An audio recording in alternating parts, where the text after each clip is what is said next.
morning mga herbs. Dahil Sabado ngayon. Uy, nangyari?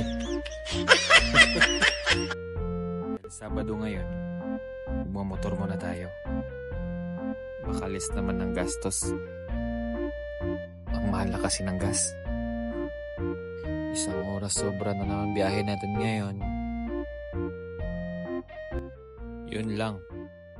Kahit napigain pa natin ang todo, ang bagal pa rin ang takbo natin. Tapos nagmamadali ka na nga, may aberya pa. Naging safe naman biyahe natin.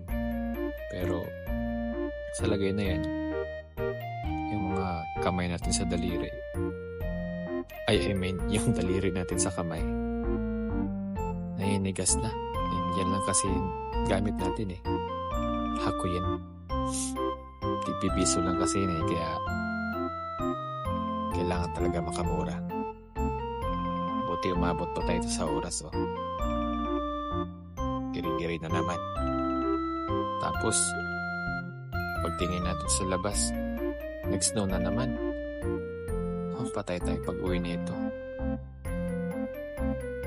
Ingat mga herbs.